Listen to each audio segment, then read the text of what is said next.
Hello friends, welcome back to your YouTube channel Shivani Mishra.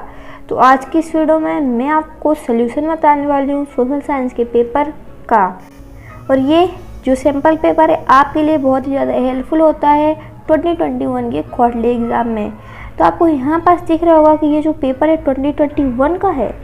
और आप बोलोगे मैं तो आपको पागल बना रही हूँ 2021 का बोल के। तो चलिए इसके बारे में मैं आपको थोड़ा सा बता देती हूँ कि रियल आपको पेपर यूट्यूब में कहीं भी नहीं मिलने वाला है क्वार्टरली एग्ज़ाम का, जो कि मैंने आपको अपनी पिछली वीडियो में भी बता दिया था।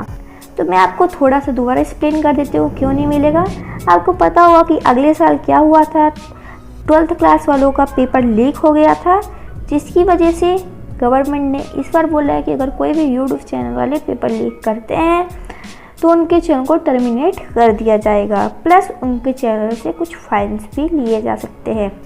इस रीज़न की वजह से आपको 100% रियल पेपर तो यूट्यूब में मिलने वाला नहीं है। और कई लोग क्या कर रहे हैं, ओल्ड ईयर का ही बता रहे हैं आपको क्वेश्चन पेपर, या फिर खुद से कुछ इंपॉर्टेंट क्वेश्चन आंसर्स बता रहे हैं। चलिए वीडियो को शुरू करते हैं और आपके देखते हैं कुछ इंपॉर्टेंट क्वेश्चंस जो आपके 2021 के एग्ज़ाम में आ सकते हैं। Let's begin to video. Now हमारा पहला क्वेश्चन है, कर्क रेखा निम्न में से किस राज्य से होके गुजरती है।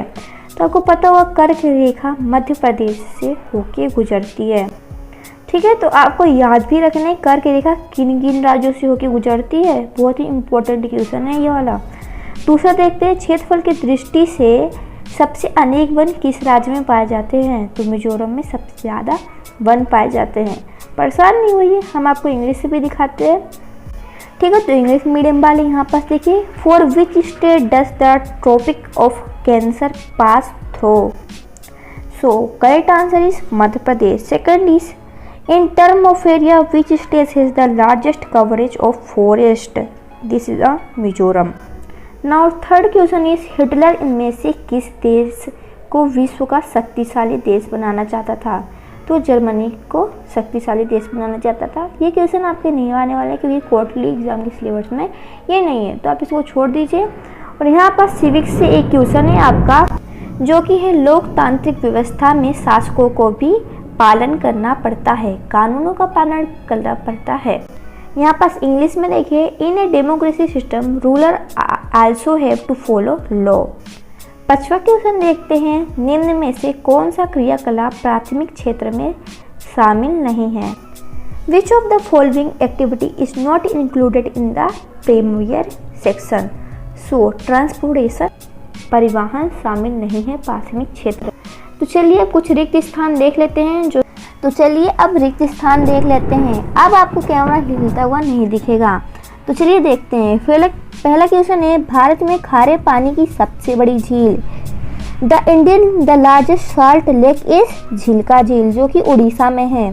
नर्मदा नदी का उद्गम स्थल स्लेश है। नर्मदा नदी का उद्गम स्थल अमरकंटक है। विश्व में सर्वाधिक वर्षा वाला स्थान। The place that receive highest rainfall in the world, that is Mawsynram. चौथा देखते हैं, गोरों ने स्लेश का शासन अपने हाथों में ले लिया था। दक्षिण अफ्रीका का शासन इन्होंने अपने हाथ में ले लिया था। White had taken the government of South Africa country.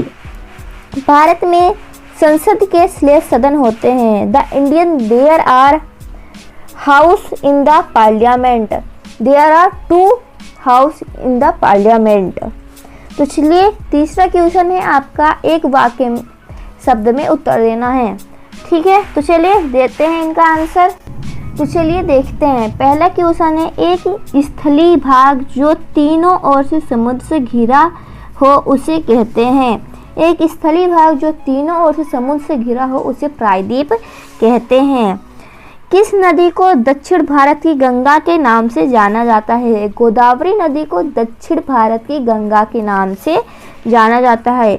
रूस की संसद का नाम क्या है। रूस की संसद का नाम ड्यूमा और संघीय परिषद है। भारत में वर्तमान राष्ट्रपति का नाम क्या है। भारत में वर्तमान राष्ट्रपति का नाम है रामनाथ कोविंद। भारत में निर्धनता रेखा आकलन का सर्वेक्षण किस संगठन द्वारा किया जाता है।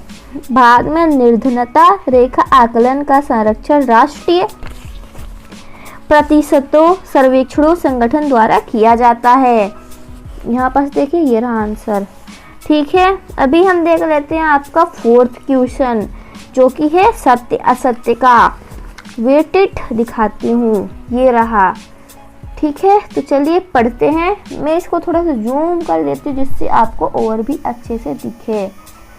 ठीक है, तो चलिए देखते हैं। पहला क्वेश्चन है दक्षिण का पठार एक त्रिभुजाकार भूभाग है। सत्य। कार्ल मार्क्स द्वारा लिखी गई पुस्तक डास कैपिटल है। सही। रंग भेद नस्ली भेद पर आधारित व्यवस्था का नाम। सही। बिहार और उड़ीसा भारत के 2 सर्वाधिक निर्धन राज्य हैं। सही। रोजगार गारंटी अधिनियम कार्यक्रम वर्ष 2004 से शुरू किया गया था। असत्य। यहाँ पर इंग्लिश में भी देख लेते हैं क्या है। The southern plateau is a regular landmass. Right. The book Das Kapital is written by Mark Marx. सही। A person is the name of a system based on racial discrimination. Right. Bihar and Orissa are 2 poorest state in India. Right. Employment Guarantee Act program was launched in the year 2040. Wrong. ठीक है, अभी हम देख लेते हैं सही जोड़ी मैच द कॉलम। बोथ के लिए दिखाऊंगी, इंग्लिश एंड हिंदी मीडियम के लिए, तो चलिए दोनों का साथ में देखते हैं। सो फर्स्ट है मानसून। मानसून, तो मानसून का करेक्ट आंसर होगा अरबिक वर्ड, अरबिक शब्द। नागफनी, नागफनी, नागफनी का करेक्ट आंसर होगा आपका कटीले वन। सो कैक्टस, कैक्टस का करेक्ट आंसर होगा थ्रोन फॉरेस्ट। तीसरा है ट्रीटी ऑफ वर्सेलिस, वर्ष की संधि। करेक्ट आंसर होगा 1999।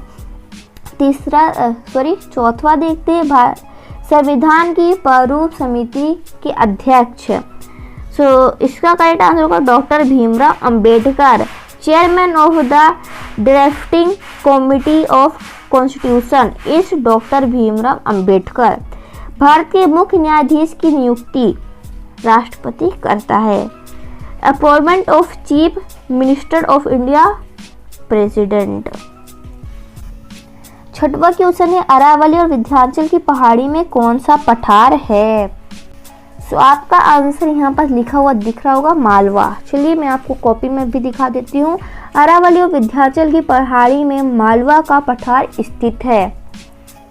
एंड अथवा में भी देख सकते हो। अथवा में आपका क्वेश्चन पूछा गया कि प्रवाल से आप क्या समझते हो, कोरल क्या है, तो आप ये भी पढ़ के जाइएगा, मोस्ट इम्पोर्टेंट है।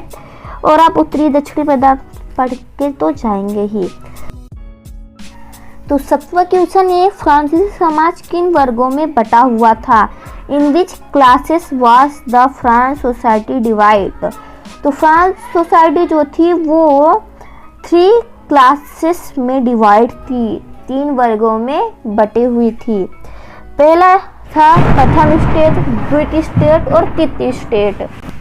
प्रथम स्टेट में पादरी वर्ग आते थे, द्वितीय स्टेट में कुलीन वर्ग आते थे और तृतीय स्टेट में आम जनता आती थी। तो अथवा में आपका क्वेश्चन है जैकोबिन क्लब के सदस्य कौन थे। तो जैकोबिन क्लब के सदस्य थे मैक्सिमिलियन रॉबिस्पियर। तो चलिए 8वां क्वेश्चन देखते हैं। 8वां क्वेश्चन है मित्र राष्ट्रों के में शामिल देशों के नाम लिखिए। तो मित्र राष्ट्रों के नाम है फ्रांस, ब्रिटिश, अमेरिका। ठीक है, इसका आंसर मैं आपको दिखा देती हूँ। ये देखिए, ये है इसका आंसर। चलिए अभी हम देखते हैं 9वां क्वेश्चन जो कि है प्रातिनिधिक लोकतंत्र क्या है। प्रातिनिधिक लोकतंत्र क्या है ये पूछा गया है।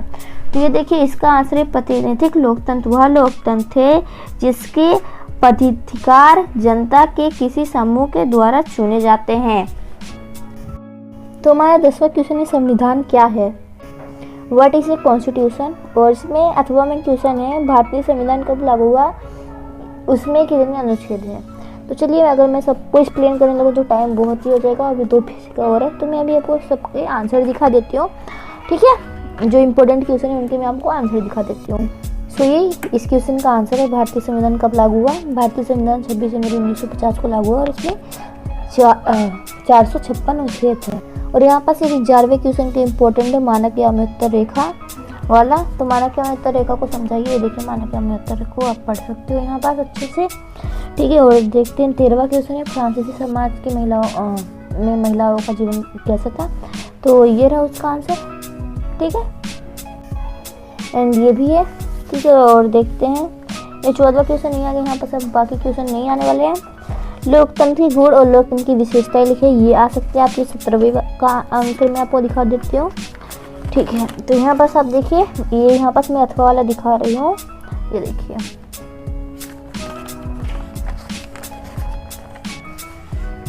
ठीक है। तो ये एक पूरा आंसर है आपका, ये देखिए पूरा यहाँ तक, चौथे तक, दूसरे से चौथे तक। और देखते हैं, यहाँ पास आपका 18वां भी आ सकता है, तो 18वें का भी मैं दिखा देती हूँ। ये देखिए 18वें का, ये मैं अथवा वाला दिखा रही हूँ आपको, ये 18वें का पूरा आंसर। आप स्क्रीनशॉट रख सकते हो या फिर बाद में रीड कर लीजिएगा। 18वें का आंसर यहीं तक है, इतना पूरा। और उसके बाद 9वां है आपका, पालमपुर में बिजली के प्रसार किसानों की किस तरह मदद की? तो ये वाला इम्पोर्टेंट है, आप इसको भी पूरा पढ़ लीजिएगा। ये देखिए यहाँ पास 9वें से का, खा, गा, ठीक है, इतना ही है। और देख लेते हैं हो रहा है या फिर इतना ही है। और एक पॉइंट और है आपका घा वाला, का, खा, गा, घा, ये वाला, ठीक है। तो इतने ही पॉइंट है। और देखते हैं आपका 20वां क्वेश्चन भी आपका आएगा, ठीक है। अथवा वाला नहीं आएगा, बस ये 20वां आएगा। तो इसको आप देख लीजिएगा आंसर, कहीं से भी, गूगल से भी देख लीजिएगा। और 22वां है आपका, पूर्वी तटीय और पश्चिमी तटीय मैदान में अंतर, ये आता है। और मैं इसका अथवा वाला भी आता है आपका, तो मैं इसका आपको अथवा वाला एक बार दिखा देती हूँ, ठीक है। वेटेज मैं आपको दिखा रही हूँ अथवा वाला, ये देखिए। तो आपका अथवा वाला क्वेश्चन है, भारत को कितने भौतिक भागों में बांटा गया है? किसी एक का वर्णन कीजिए। देखिए भारत को भौतिक रूप में 6 रूप में बांटा गया है, ये। और इसमें से हमने एक को एक्सप्लेन कर दिया, हमने यहाँ पर उत्तरी मैदान को एक्सप्लेन किया है। तो उत्तरी मैदान क्या होता है, इसमें कुछ टॉपिक है, आप इसको पढ़ सकते हो। देखिए स्क्रीनशॉट रख लीजिए आप, या फिर मैं आपको और छोटा करके दिखाती हूँ। तो ये देखिए, ये एक पूरा आंसर है उत्तरी मैदान का एक्सप्लेनेशन का। तो आप इतना पूरा याद कर लीजिए या फिर एक बार पढ़ लीजिए। उसके बाद आपके पास ये 2 क्वेश्चन बचते हैं जो मेरे को लगे कि आ सकते हैं पेपर में, इंपॉर्टेंट वाले, जो कि फ्रांसीसी क्रांति की शुरुआत किस पुस्तकों और नेपोलियन के उदय को समझाइए, और 1917 की रूसी क्रांति की सफलता के कारण का वर्णन कीजिए। तो ये फ्रांसीसी क्रांति की शुरुआत की स्थितियों में इसका आंसर बड़ा है। आप चाहिए तो छोटा सा भी लिख सकते हो, जो आपने अपनी फेयर कॉपी में लिखा होगा। ये देखिए मैं आपको दिखा रही हूँ पूरा। तो इसका आंसर मैं आपको शॉर्ट में एक्सप्लेन करती हूँ, रुकिए, पहले आप इसको स्क्रीनशॉट रख लीजिए, ठीक है। तो क्वेश्चन है, फ्रांस की क्रांति की शुरुआत कितनी परिस्थितियों में हुई? तो आपको पता होगा कि फ्रांस में तृतीय स्टेट से कर बहुत लिए जाते थे, और पादरी और कुलीन वर्गों के पास ज़मीन बहुत सारी थी, और तृतीय स्टेट के पास ज़मीन सिर्फ 10-30% थी। और आपने ये भी सुना होगा कि फ्रांस में पाव रोटी की कीमतें बहुत ज़्यादा बढ़ गई थी, ठीक है। तो जिससे कि तृतीय स्टेट के लोग उनको खरीद नहीं पा रहे थे पाव रोटी को, मतलब पाव रोटी को खाने के लिए तरस गए थे वो, ठीक है। तो ऐसी कुछ परिस्थितियाँ हैं जिनकी वजह से फ्रांस की क्रांति शुरू हुई थी। और देखिए 25वां क्वेश्चन देख लेते हैं, लास्ट क्वेश्चन है, जो कि 1917 की रूसी क्रांति की सफलता के कारण का वर्णन। तो 25वें में हम कर रहे हैं यहाँ पर अथवा वाला, ये वाला, तो जो कि ये आने के चांस कम है, ये वाला आप बस एक बार पढ़ लीजिएगा, ठीक है। तो अगर आपको ये वीडियो पसंद आई होगी तो आपको क्या करना है, तो अगर आपको ये वीडियो पसंद आई होगी तो आपको इस वीडियो को लाइक करना है। लाइक हम रखते हैं 50 लाइक का, एंड आपको इस वीडियो को शेयर करना है, और अगर चैनल में न्यू हो तो सब्सक्राइब कर लेना, ठीक है। मिलते हैं अगली वीडियो में, बाय।